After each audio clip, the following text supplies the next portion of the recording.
Assalamualaikum warahmatullahi wabarakatuh. Shalom, Om Swastiastu, Namo Buddhaya dan salam kebajikan. Alhamdulillahirabbil alamin.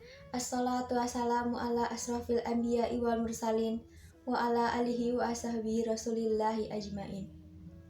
Puji syukur kita panjatkan atas kehadiran Allah Subhanahu wa taala, karena berkatnya lah kita masih diberi kesehatan hingga saat ini.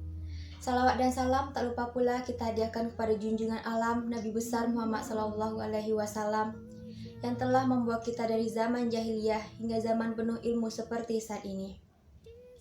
Pertama dan utama sekali, izinkan saya untuk memperkenalkan diri.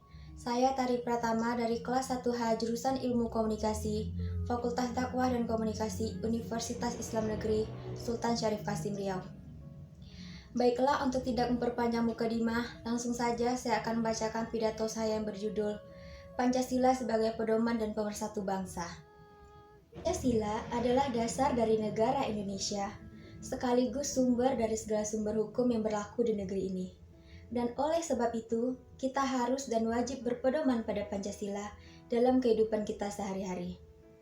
Indonesia terdiri dari banyak kekayaan yang sangat membanggakan, keberagaman agama, ras, suku, budaya, dan bahasa. Itu semua bukanlah sebagai suatu hal pemecah ataupun menjatuhkan antara yang satu dan yang lainnya. Karena kita berbeda-beda tapi tetap satu, dan kita mempunyai keunikan dan karakteristik kita masing-masing. Bhinneka Tunggal Ika bukanlah omong kosong, melainkan benar-benar dihayati dan diaktualisasi dalam kehidupan berbangsa dan bernegara di tanah air Indonesia yang tercinta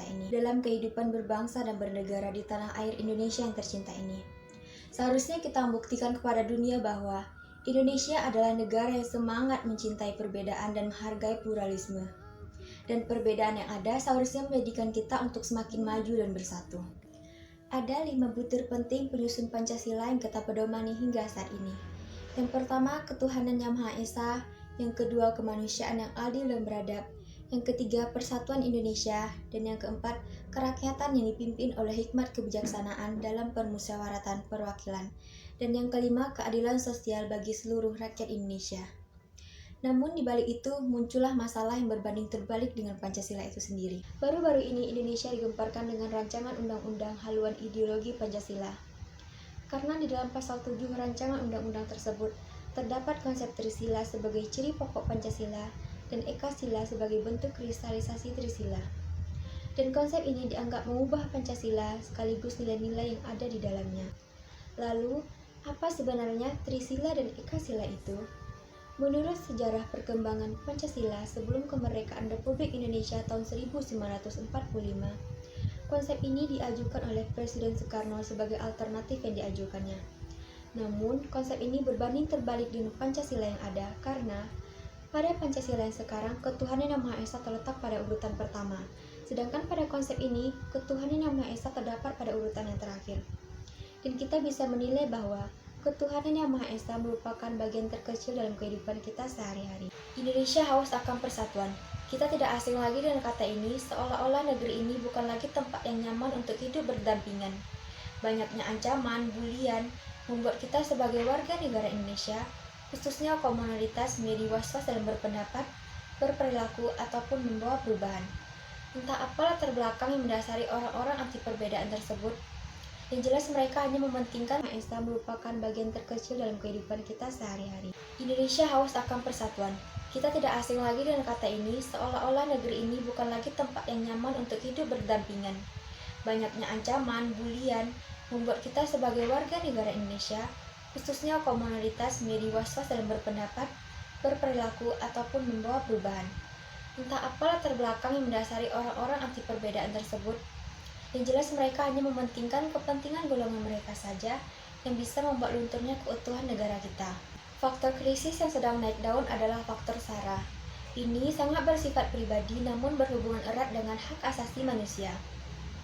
Pada dasarnya, warga negara Indonesia adalah pribadi yang berbeda-beda atau multikultural, entah itu dari hasil globalisasi ataupun alkulturasi yang membuat Indonesia semakin kaya akan keberagaman.